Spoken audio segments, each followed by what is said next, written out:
तो कुछ नहीं करना है, थोड़ा सा ट्रिक है।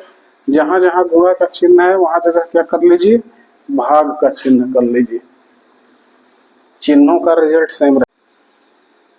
हेलो बच्चों, कैसे हैं आप सब? आशा करता हूँ सब बहुत अच्छे होंगे, पढ़ लिख रहे होंगे मन लगा करके। तो चलिए आज हम लोग गुणा और भाग के नियम पर चर्चा कर लेते हैं और इसको थोड़ा सा विस्तार पूर्वक समझ लीजिएगा। गुणा और भाग का नियम एक ही सेम होता है। जो भाग का नियम होता है वही नियम गुणा का होता है। तो हम लोग सबसे पहले गुणा का नियम पढ़ेंगे, उसके बाद भाग का नियम पढ़ेंगे।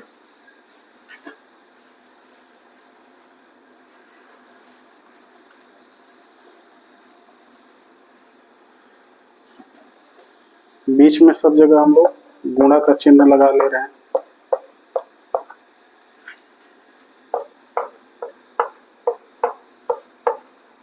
ध्यान दीजिए, जब हम समान चिन्हों का आपस में गुणा करते हैं, अगर धनात्मक संख्याओं में धनात्मक संख्याओं का गुणा करते हैं तो उत्तर हमेशा किस में आता है, धनात्मक में आता है।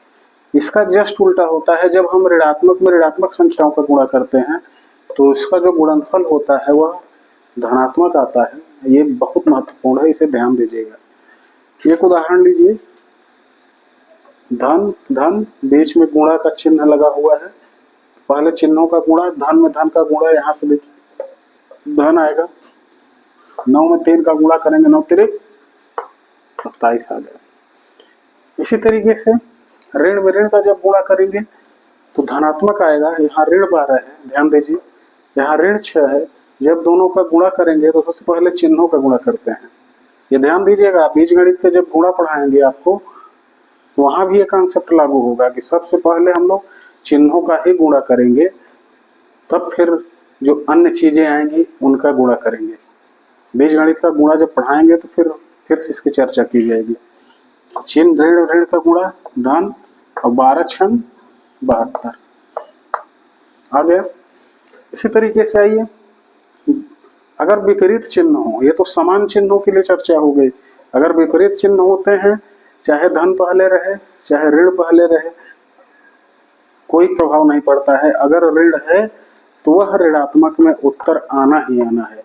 अगर 100 ठो धन लगा है, एक ऋण हो गया तो वह 100 को ही ऋणात्मक कर देगा। ये बड़ी महत्वपूर्ण चीज है, इसे ध्यान रखिएगा। ऋण बहुत खतरनाक चीज होता है।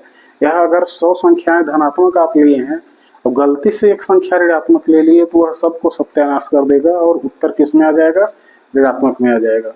अगर गुणा का चिन्ह लगा करके 100 बार धनात्मक संख्याएं लिखी हैं और 101वीं संख्या जो है ऋणात्मक ले लिया तो सब धनात्मक फेल हो जाएगा। अंतिम संख्या जो ऋणात्मक है वह अपना खेल कर जाएगी और पूरे को ऋणात्मक बना देगी। गुणनफल किस में आ जाएगा, ऋणात्मक में।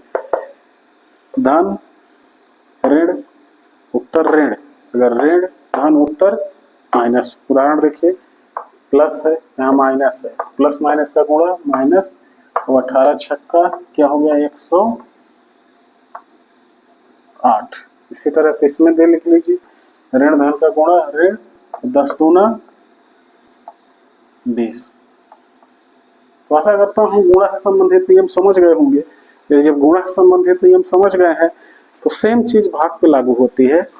यही चीज सेम क्या है, भाग पर भी हो जाएगी। तो कुछ नहीं करना है, थोड़ा सा ट्रिक है।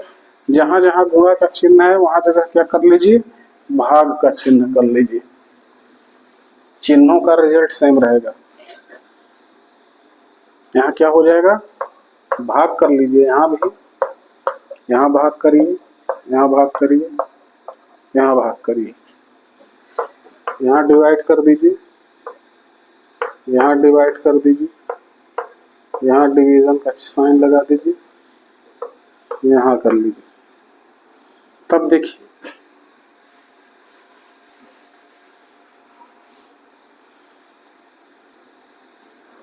धन में धन का भाग देंगे तो जो आंसर आएगा वो भी किस में आएगा, धनात्मक में आएगा।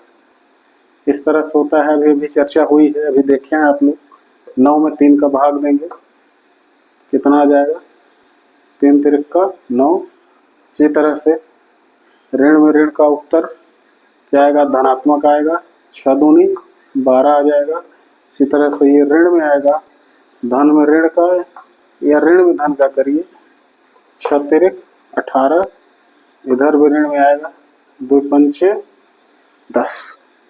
तो आशा करता हूँ समझ में आ गया होगा, बहुत बड़ी चीज नहीं है। ये हम पूर्णांकों के लिए चर्चा किए।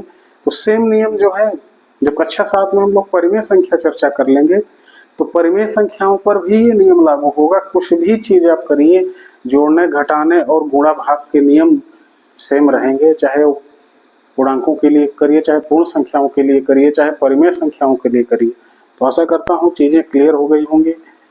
गुड नाइट, बाय बाय, अच्छे से पढ़िए।